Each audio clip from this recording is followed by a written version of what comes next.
Yes,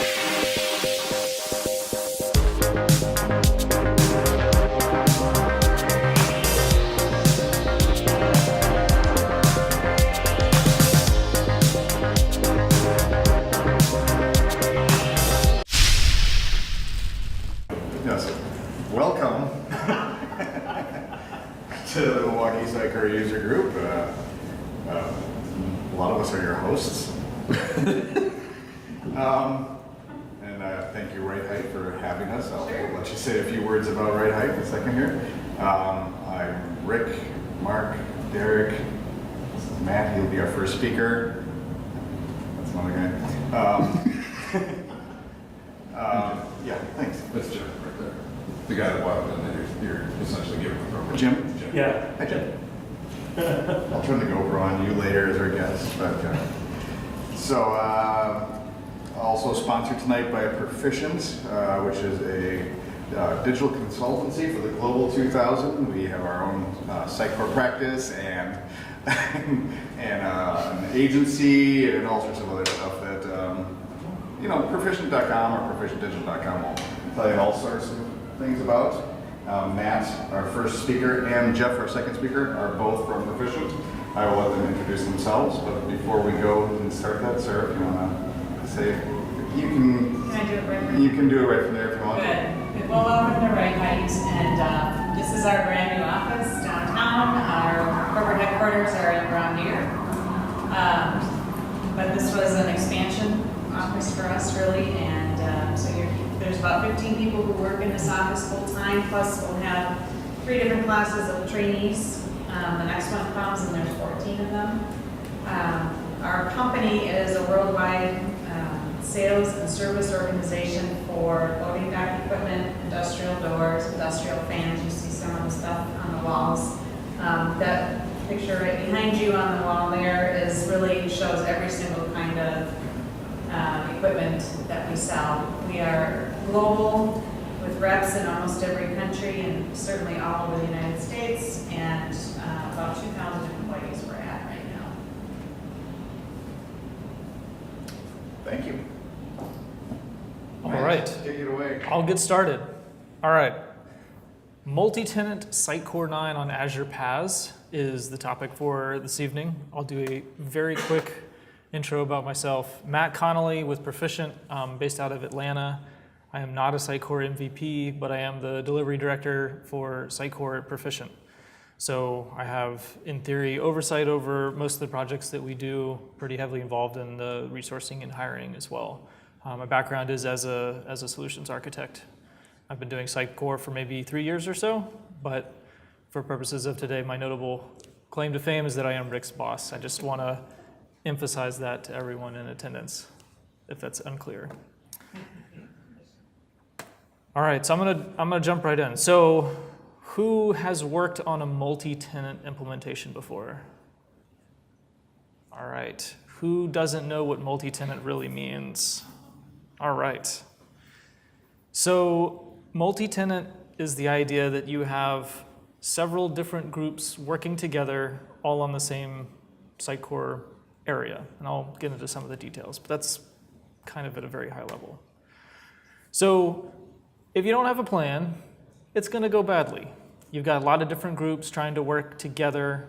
A lot of times a Sitecore instance will just be one team. You've got one website, it's one group, one PM, not a problem.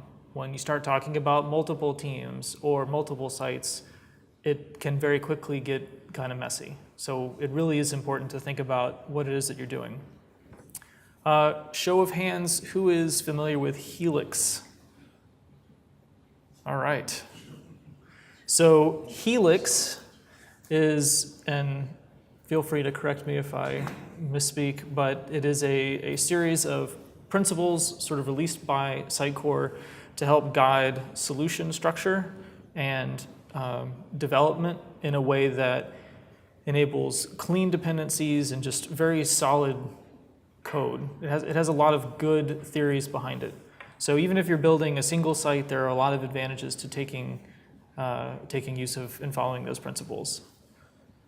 Helix does define a multi-tenant approach, both tenants and sites.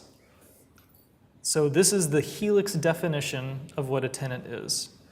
I've bolded the parts that I think are important, and I've left the original British spelling over the feedback from Rick. I disagree. You shouldn't do that. But You want the Queen's English? yes. So from the Helix perspective, trying to distill it down, the important parts that they're saying are it's organization-based. It's the same group of people working on it. That's really the most important part. So I've said a tenant is whatever you want it to be. That's kind of what Sitecore is saying. They're giving you some guidelines, but it really is up to independent organizations to define what is that boundary for a tenant. It could be a team, it could be a department. It really depends. It's an individual choice. So this is a diagram from Sitecore about what Helix is. It gets a little bit into the details, but the idea is you break down your site into different components or features, if you will, and you don't have to use every feature, but some tenants get to pick and choose which features they use. So, for example, you might have a news widget, and one tenant uses it, but another tenant doesn't. And just from that perspective, when you're building things, you kind of need to not worry about who's using it. It's a different approach to building components and building on Sitecore if you are building it in such a way that you don't know where it's going to go, right? You're not building a rendering that assumes there's going to be CSS or JSS on the page. You're packaging it all up in this feature. And in a multi-tenant context, you may not even know what site it's going to be used on. It may have a completely different theme. So these are all considerations that you need to take into account when you're building feature-related code. So there is no code in Sitecore that says this is what a tenant is. There's no structure behind it. If you're familiar with SXA, show of hands.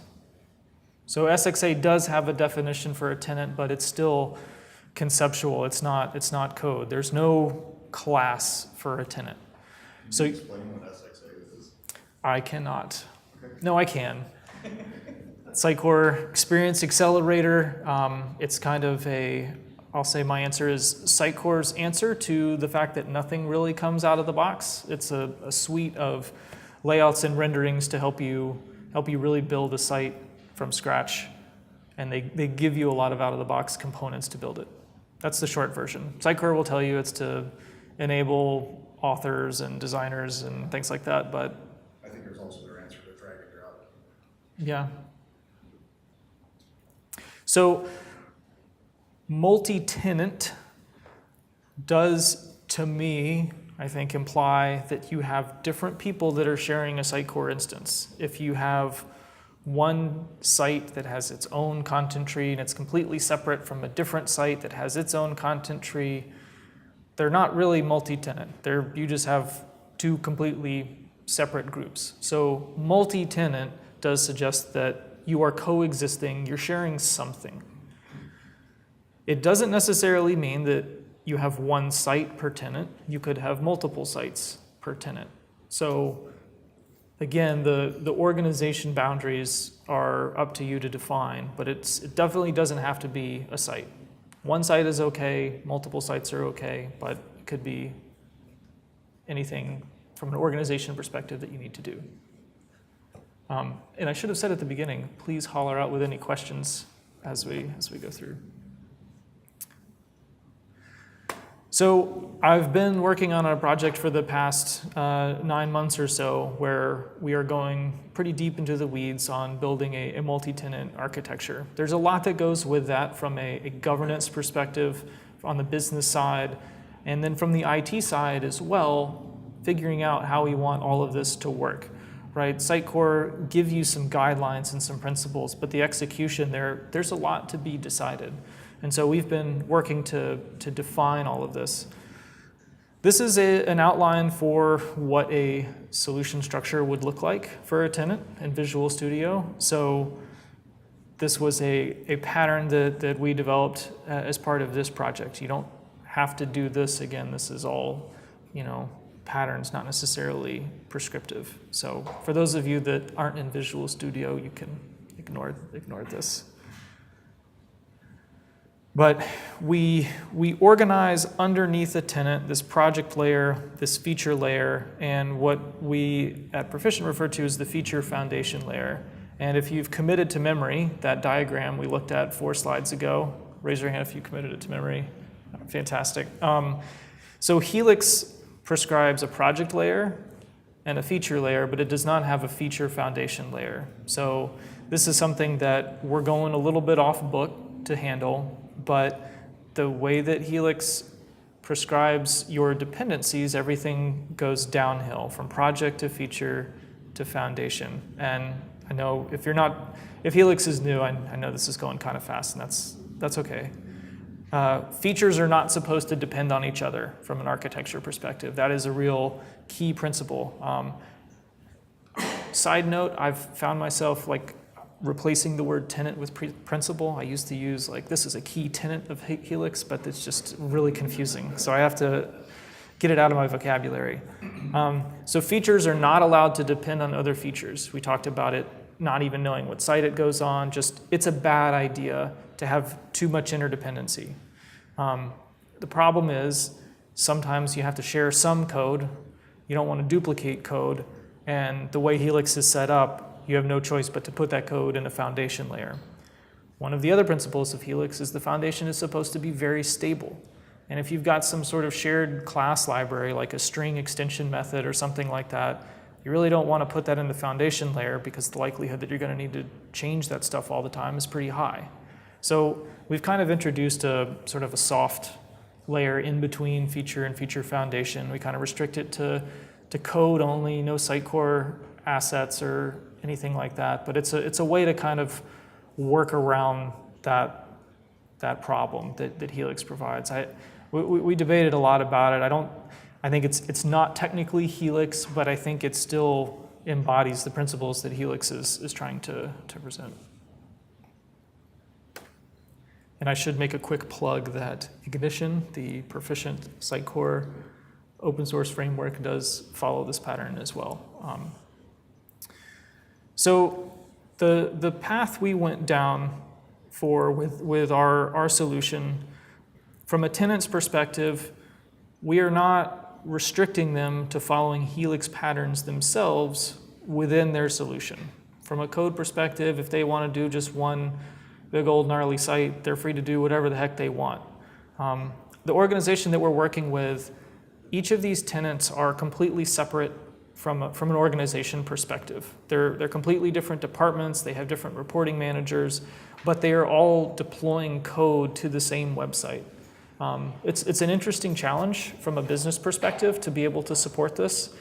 The tenants themselves, the teams, they demand independence. They want to be able to do as much as they possibly can, and they don't want the other teams to impact them. But at the same time, from a business perspective, they need to play nicely with each other.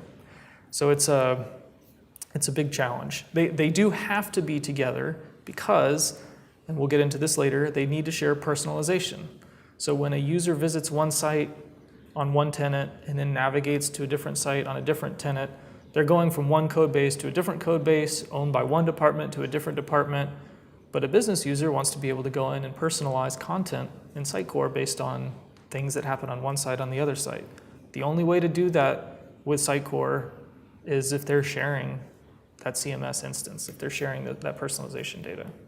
And I'll get into some of the details for that later. So we don't require that tenants follow a pattern within themselves. Outside of the tenant code, we have a universal feature layer where we have assets and templates. We use the word universal rather than shared because, I don't know, it's kind of a hot button. The word shared, they don't like sharing, but universal, they like that. So it's opt-in. If we have a feature that's there, it's not required that a tenant use it, it's optional. So they like that. And we wanted to have a different name than just features because they could have features within their own tenant. So this is a way to sort of separate features within a tenant that's following Helix from features that are used across the business. From a management perspective, we're pushing for using a lot of automation and tools around communicating changes to this layer. So if we had a component, let's say for example, and this is a very real example, some sort of SEO component where the individual teams don't want to have to build their own SEO components for page header type stuff. They want to all have the same one. But if there's a change to this shared universal feature, we need to make sure that everybody that's using it knows about it. So we have a small number of tenants on day one, but day 365, we might have more. There might be 10 tenants. And we don't control who gets to use these features, so we need to know. So we're exploring options with code scanning and things like that to help sort of automate our processes. And that's a theme I'll touch on later as well, is there's only so much that written governance, voluntary governance can do. And I think we just realize that there are some things that won't happen even if we tell people not to do them. And so automation through tooling is a way to help counteract that. So code scanning being one of them, as a helper for knowing, hey, who do I need to email? I can go at least find the 6 different groups that are using this code that I wrote. We also have just general shared code libraries written by the client in our universal feature foundation layer. And then, of course, the foundation layer itself that every tenant will share. So this is where we have all up Sitecore configuration, things that will impact all of the tenants. We've got some customization, some code in there, but it's a pretty lightweight layer. We've made commitments that this layer will not change frequently. That was really important to the tenants. They are sort of each pursuing a continuous delivery pipeline themselves. And so it's important that there's not something outside of their control that's going to force them to do a turn when they don't want to. So Sitecore dependencies are part of this. So because we have a quarterly release cycle, it does mean no Sitecore updates more frequently than once a quarter. And if you saw Sitecore's recent announcements, it sounds like that's going to be a non-issue because they're only doing updates every 6 months, starting in 6 months. Any questions so far? I'll pause for just a minute.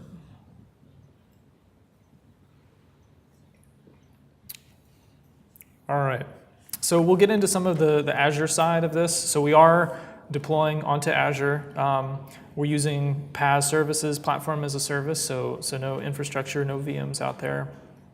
Sitecore provides some what are called ARM templates that allow you to easily define what your resources will be in Azure.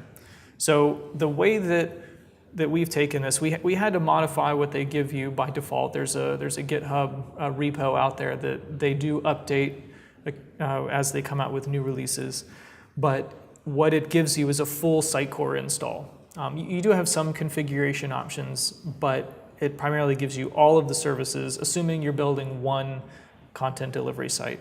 So for us, we are going down this multi-tenant path.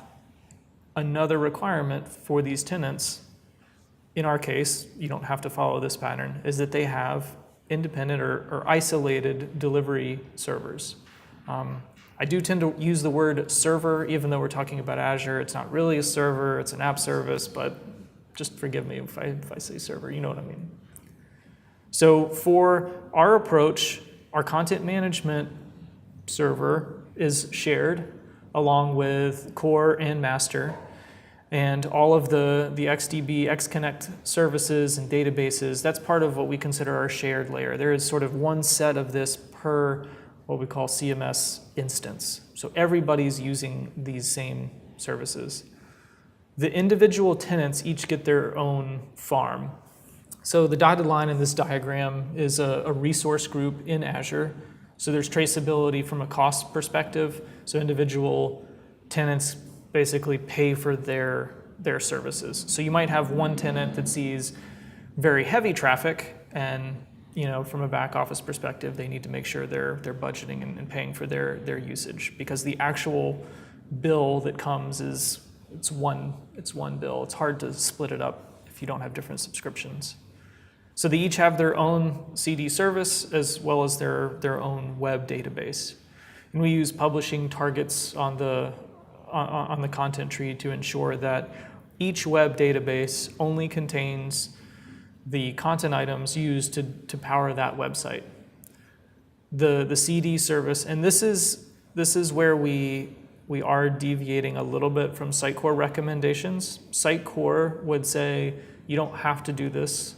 They were not super comfortable with it, but they did say it was okay. They would prefer that you all share a web database and that you have essentially the same code set on every server. And then you could point, different websites or URLs to different farms to handle it sort of the same way.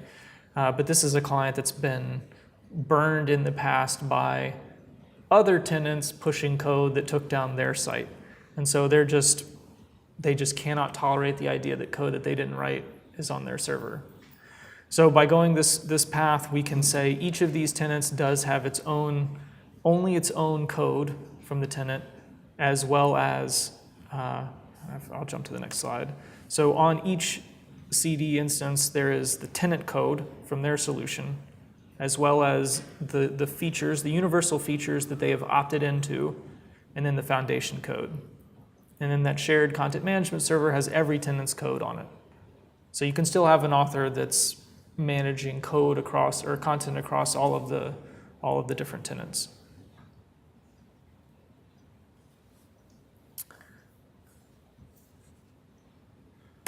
All right, any questions on that?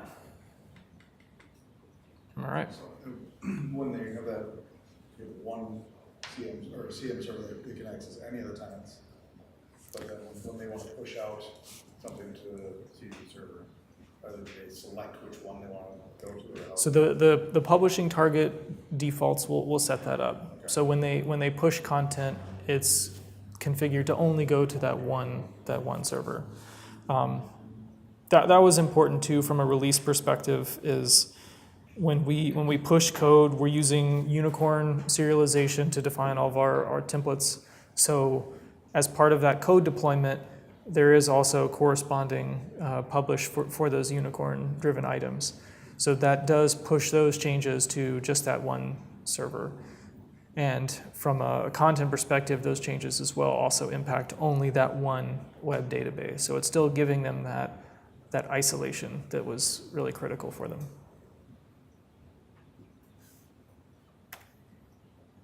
So I'll jump into some of the key challenges we ran into. So these are the things to kind of keep your eye open if you're going into a similar situation.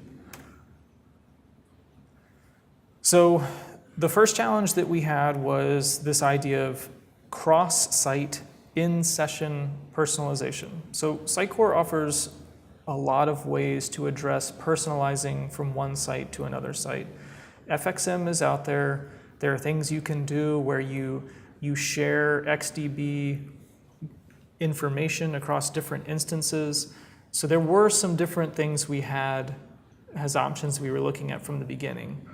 But the business scenario we had to support was user comes into tenant A and triggers a goal, then navigates to tenant B, and in that same session, we need to be able to personalize content based on that. The only way for that to work is if they are sharing a session. It has to be that way.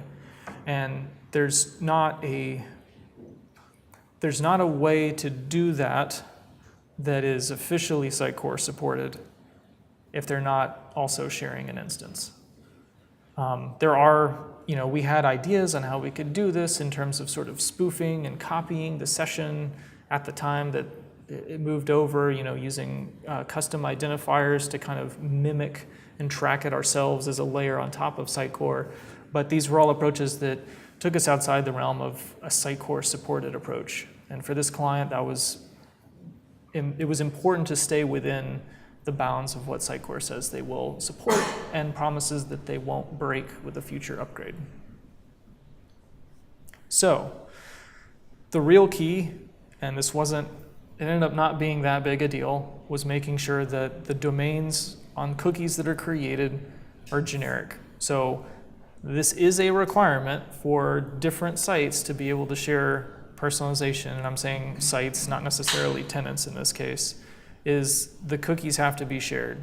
So when you create an HTTP cookie, by default, if you don't do anything to your web config, it'll be the full domains. It'll be www.whatever.com. You can set in your web config, you can override what you want that domain to be, and you can just set it to be .yourdomain.com.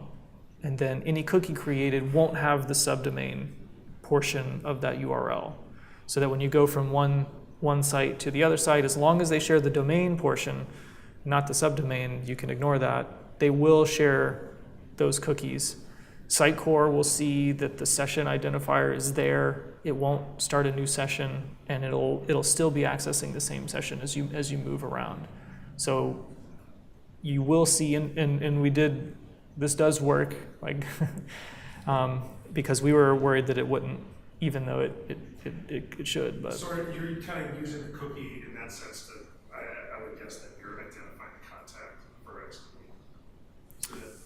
Right. So I mean, it works from an anonymous perspective. So that this was also one of the challenges we had, is that a lot of this traffic would be anonymous. So we're not identifying contacts for the most part.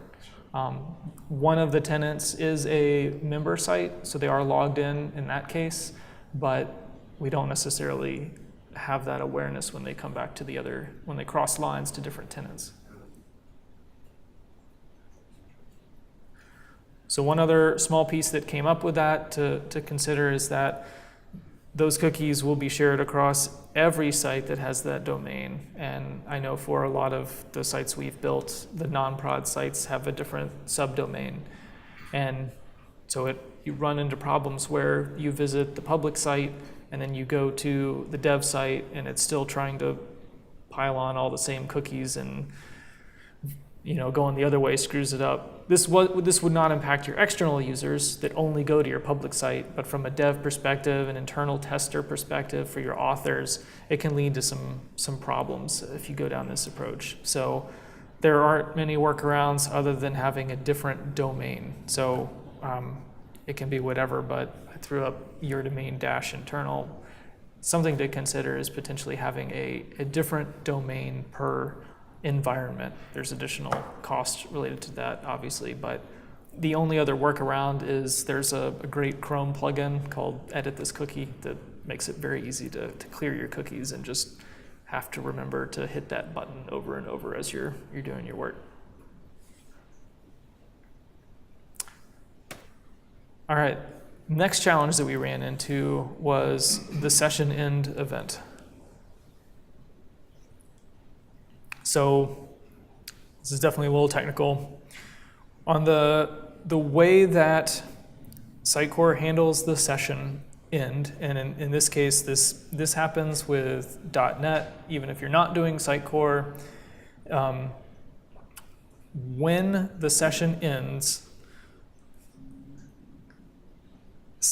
.NET will deserialize everything in that session on every app that has added something to the session. So if you have different code on tenant A and tenant B, if tenant A adds an object that is unique to its namespace or its code set into the session, and then tenant B also modifies anything in the session, when that session ends, .NET will try and deserialize every object in the session. There's some internal thing where it's like looking for COM objects that it's got to dereference or something, but it'll call that on every server. The problem is if you have something that's on one server but not the other, it will actually crash your app pool when it tries to deserialize something that it can't find the type for. It's not, there's no try catch around it. It's an unhandled exception, which is not good. So we're still working with Microsoft and Sitecore on this issue, because it is possible that Sitecore is doing something wrong, although they haven't admitted it, but the error is actually occurring within .NET code. There's a .NET session end method that Sitecore is calling. Maybe they shouldn't be, but they are. So as a workaround, we're building a code library that has a very simple helper method. Anytime something is added to the session, instead of doing it directly, you go through this helper library, which converts whatever the object is to JSON. So it's just stored as JSON in the session. So when it gets deserialized, it's simply just a string, and there's no actual typed data going into the session. And we're throwing in some code scanning as well, just so that all the tenants have that peace of mind that another tenant isn't accidentally forgetting to do it in this specific spot.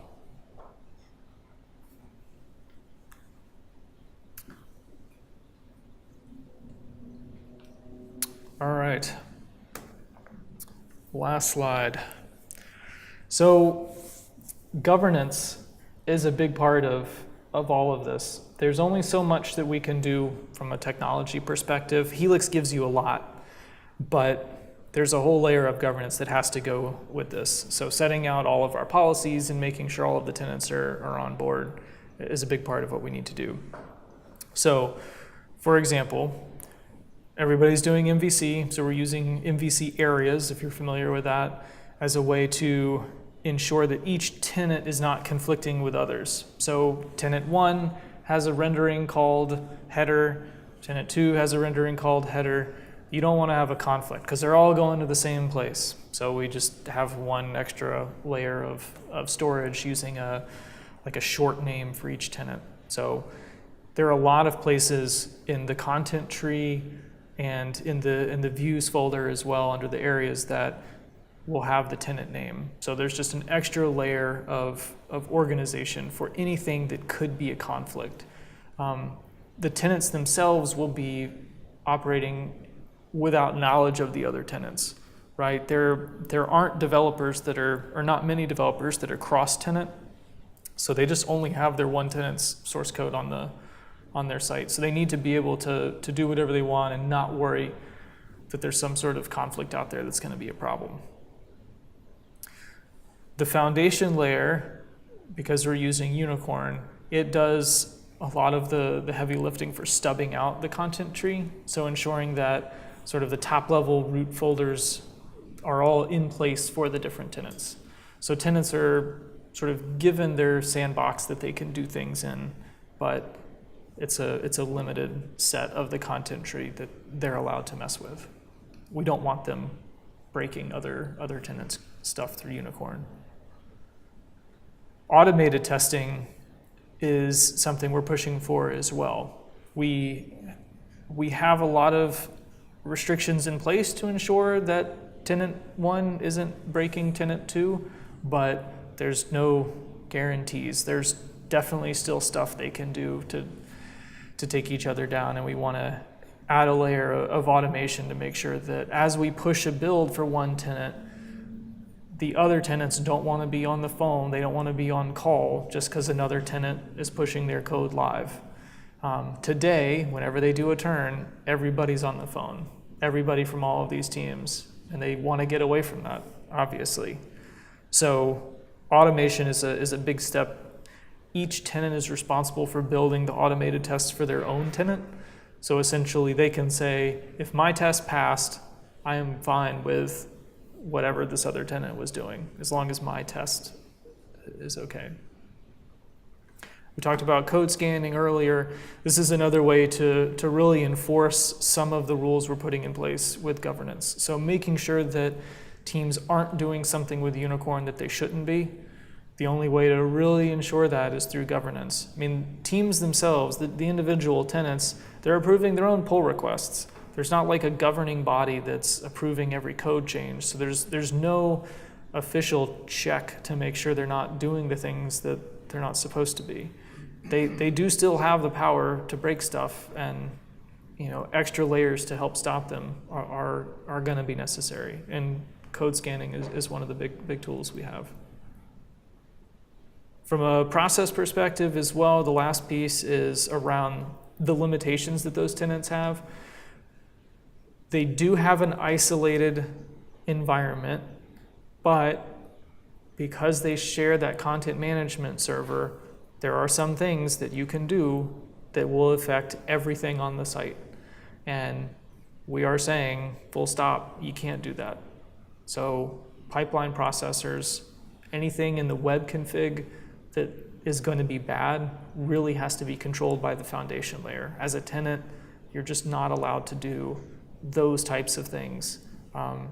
It's a tough limitation, but it's really the only way to ensure that that content management system stays stable so that authors aren't worrying about things going down because another tenant pushed stuff that they shouldn't have. All right, that's it.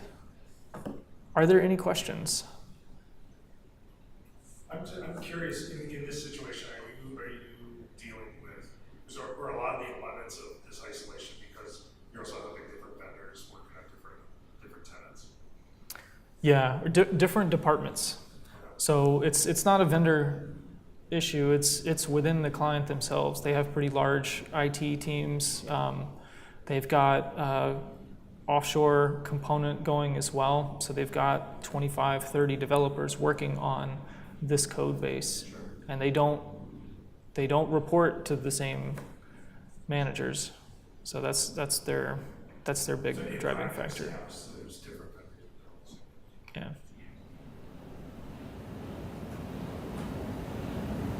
Jim, any questions? Hang on.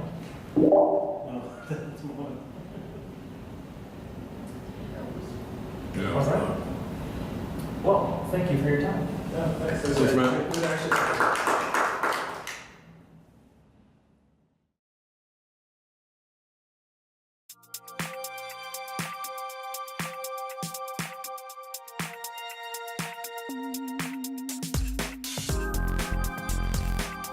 Take a look around.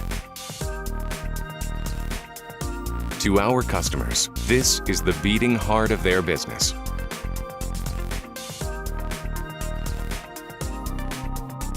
To Right Height, it's our idea laboratory.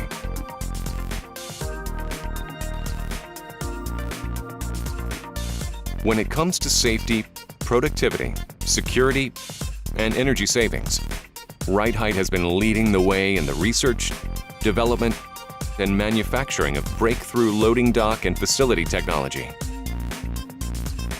Since revolutionizing the loading dock safety industry in 1980, with the introduction of the dock lock vehicle restraint, Right Height's vision has been to accelerate the development of new products and services by anticipating the changing needs of business at the dock and beyond.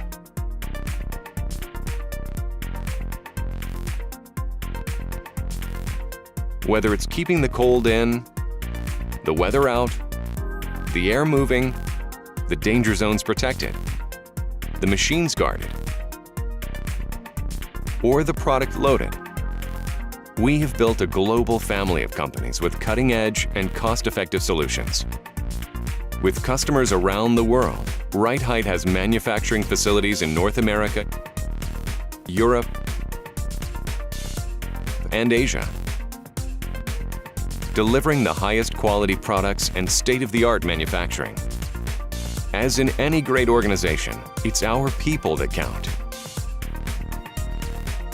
Our employees around the world go to work every day in places like Canada, the UK, France, the Netherlands, Denmark, Germany, Italy, Austria, Poland, Latvia, China, Australia, and Brazil, and from coast to coast in the United States, with headquarters in Milwaukee, Wisconsin.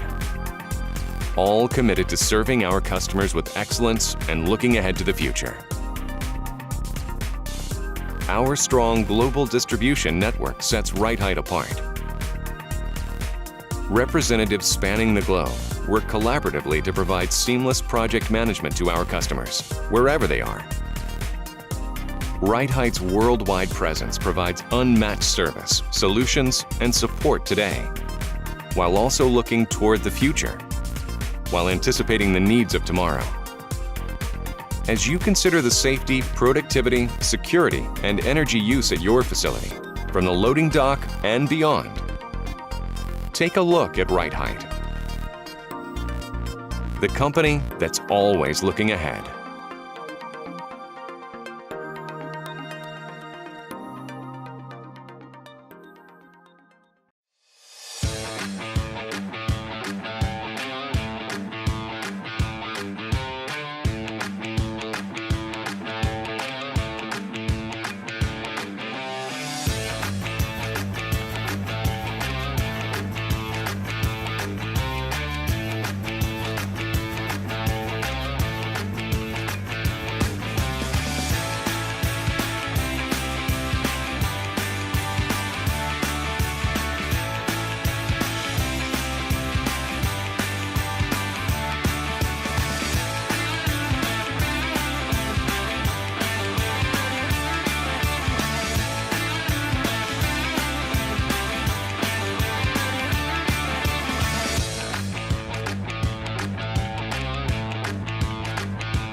We're here to talk about the Content Migrator, and again, I apologize for the lack of a demo. So for all your content management needs, let's see, how do we start this as a slideshow?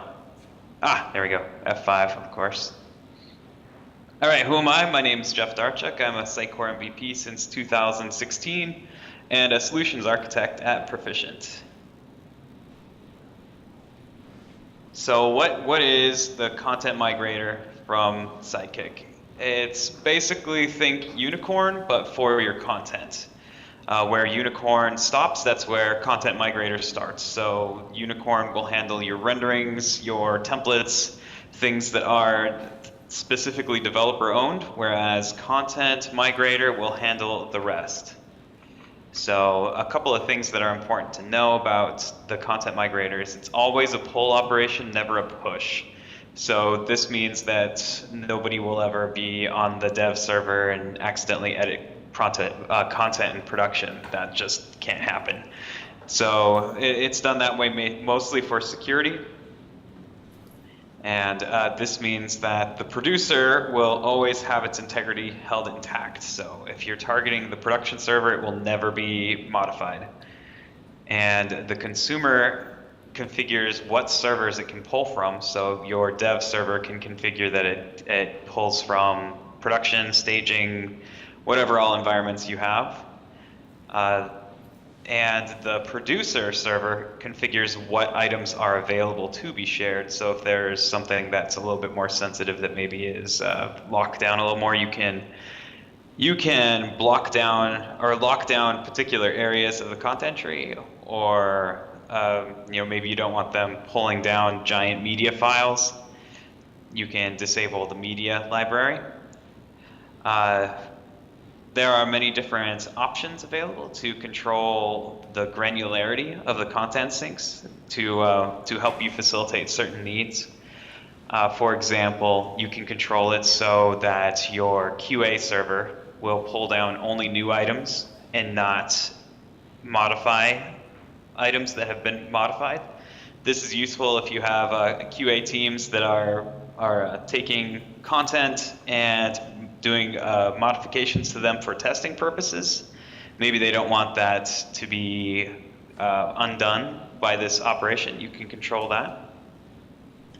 The tool itself has diff tools that will help you identify what will be pulled down or what needs to be pulled down, depending on how you're looking at it. There is PowerShell integration here too, so you can integrate it with your build and release systems. So you can have tie it into your development server release, so that every time you release new code, you can get a fresh set of content as well. Security. One of the primary goals with the Content Migrator is to maintain a completely secure, or at least as secure as possible, transmission of the content. So with that in mind, it's highly recommended that you use TLS or HTTPS to transfer the content for the encryption. On top of that, it uses Microchap, which if you've used Unicorn's PowerShell integration, you're familiar with Microchap. Basically what it does is it takes multiple factors and guarantees that the payload has been unaltered when it arrives at the destination. So what this means is there's a shared secret that must be defined. The shared secret must match between the servers. The URL leaving the server must match the URL arriving at the server. So this has caused problems if you have like a proxy layer that's redirecting from one URL to another. So the producer of the content will see that the server that it originated at is incorrect, and it will block the content transmission. This basically is designed to avoid a situation where maybe your private key is compromised and someone set up a proxy to try to intercept content on its way down. This will make it so that it's impossible, being that the URL of the server that it's arriving at is not the URL that was specified when it was leaving the request server. Oh, can you guys hear me still? Can hear you. Oh, Skype just popped up something that said network issues ended the presentation. Yeah, Apparently not though. Try to reshare again. Technical Oh, okay, so it's, you can't see the screen. Got it. Yeah, but we can hear you. We can All right, see let your me lights try in the this. corner. All right, let's try this again. As exciting as the PowerPoint is. All right, so, and then the third factor for Microchap is that the parameter payload set must be identical. So this is to avoid, say a man-in-the-middle attack trying to edit parameters in transit. The Microchap will pick that up and deny that as well.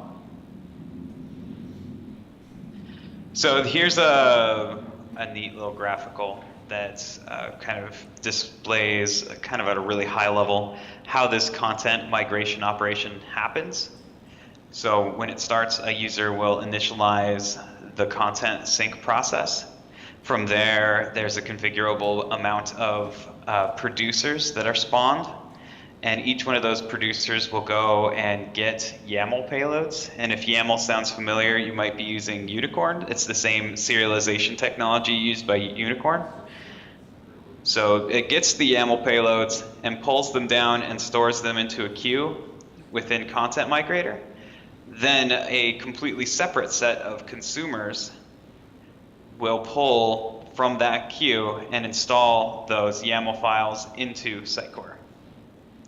So what this enables us to do is, since almost always installing items into Sitecore is the bottleneck, it effectively will negate any cost to having the network traffic or the HTTP packets being created, as more often than not, the producers will be producing faster than the consumers can consume into the Sitecore database.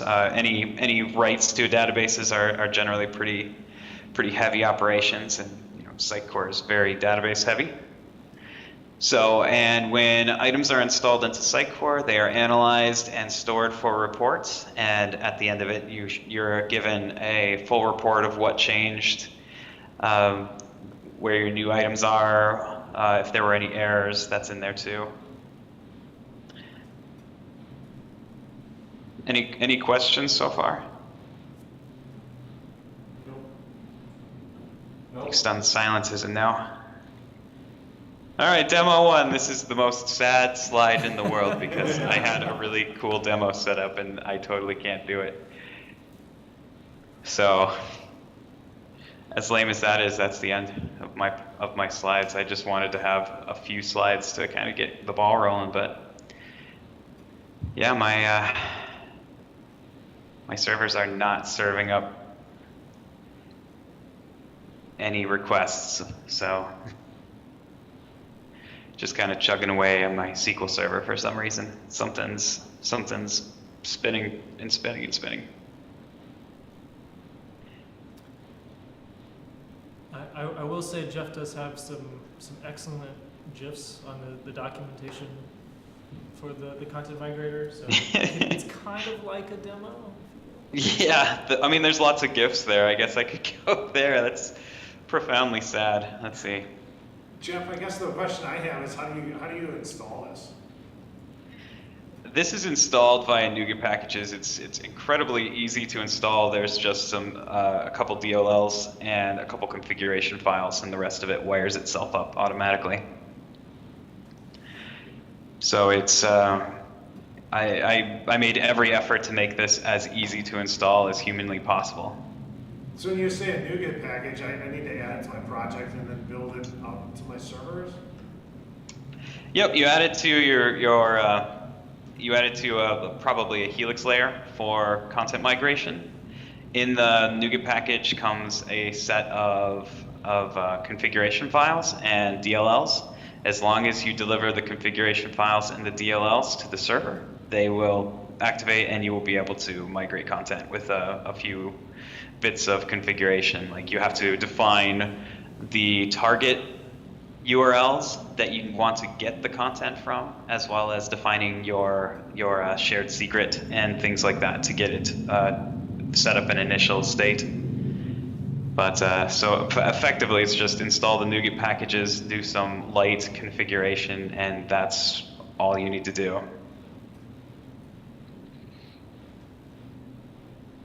But yeah, the screen share with GIFs probably is not working so great, I would imagine. No, but they're really cool. Pretty good. Yeah, we can see them.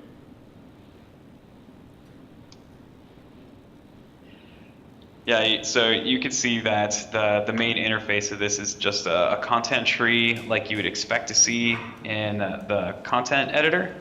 From there, you can select or multi-select nodes to migrate. And once you're done, you're given a report like you see here in this GIF of what changed, what moved. Oh, you went out again. Ah, bummer. Here, I can fix that. It is going to space.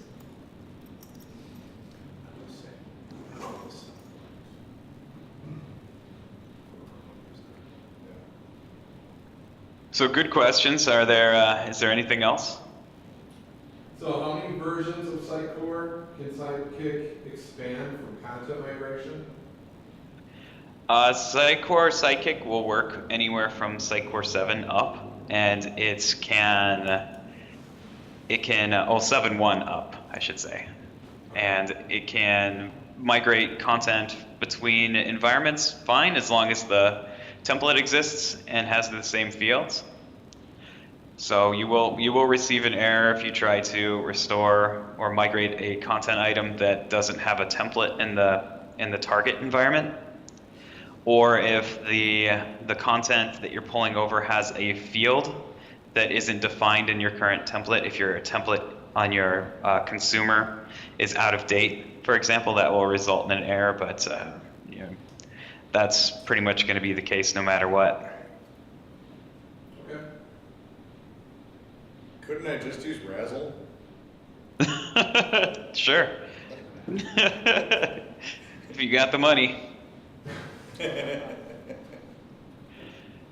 Yeah, I've never actually used Razzle myself, but I actually didn't know it existed until I'd released this product myself.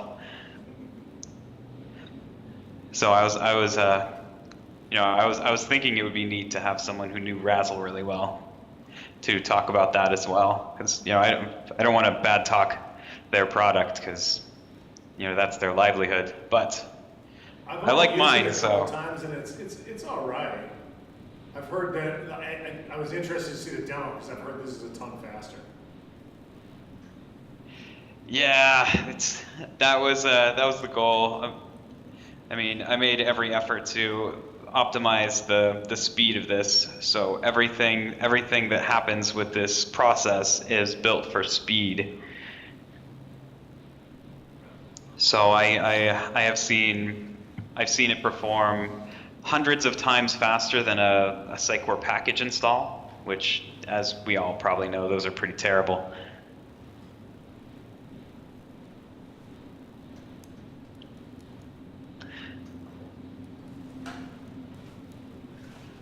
So yeah, let's see. There are some new features that aren't included in these GIFs. Oh yeah, the diffing of content. You can kind of see how it works here. If you have an arrow, it'll point you down to where the difference is.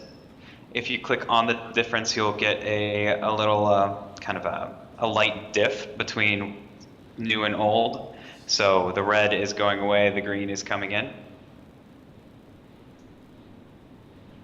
That will kind of help identify things that change.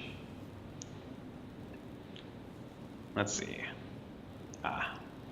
Yeah, there's other products involved in the Sitecore Sidekick. Content Migrator is one of a handful. Down lower are the other products, like the audit log, which tracks different events and gives you an interface. But this isn't about that. This is about Content Migrator. So I haven't used it myself on any large implementations, but I just recently got involved with a client that's been using it to migrate hundreds of thousands of items, and they say it's working pretty well. So that's it's good to hear that it's scalable to that level. What's on the future roadmap for enhancements and additions? There's a few enhancements that I have planned. Mostly it's for speed enhancements, any kind of optimizations that I can make as far as the functionality of migrating content. I haven't gotten any feature requests that are related to that aspect. I think it's pretty feature rich as it is. I'm always willing to accept features, obviously. Here on GitHub, if anyone has an idea, I'd love to hear it. It's something that would make the product better, faster, stronger. I can rebuild it. No smiles? All right, let's smiles. All right, Mark's smiling. Jeff, does the diff comparison also only work with the template being the same? Does it have the same restriction? Could it identify template differences as well? It's made for content differences, but it would pick up any difference at all. It actually uses the same libraries that Unicorn uses to identify changes. So, and if you've used Unicorn, you've noticed that if an item doesn't need to be synced, it won't be synced. It uses that same library. I mean, in every way, it's really content Unicorn. I use the same libraries and everything. Cool, thank you. Yeah, so the main difference between this and Unicorn is the threading. When talking to Cam Figge, who wrote Unicorn, he was a little bit jealous of the multi-threading capabilities I was able to implement here, because most of you probably don't know this, but Sitecore's templates are a little bit of a strange beast. If you heavily thread an operation like Unicorn syncs, it will cause major damage to Sitecore, because every time a template is updated, there's a lot more that goes into it rather than a content item. So being a little bit lighter of an operation, I was able to basically expand it out, scale it out as much as I wanted to, whereas Unicorn basically needed to run in a single thread or else it would explode. So that's kind of where I had the most fun, was with implementing and designing out the multi-threading capabilities of this.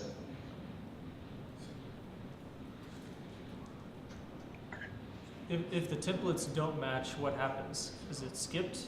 Are the fields that the subset that does match, are they updated? Sorry, you were cutting up a bit. What was the question?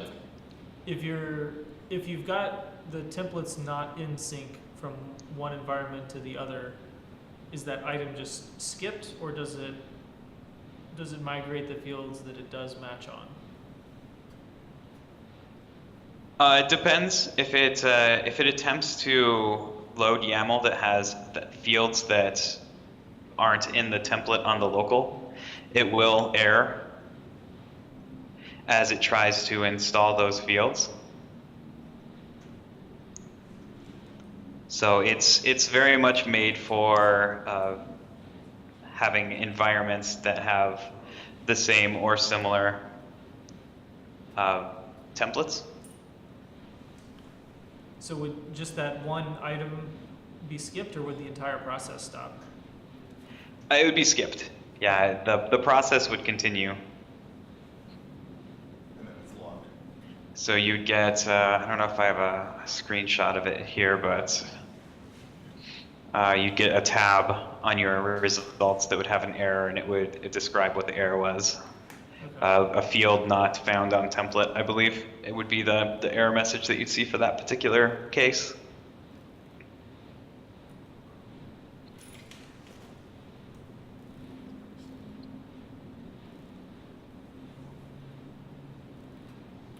Any other questions? I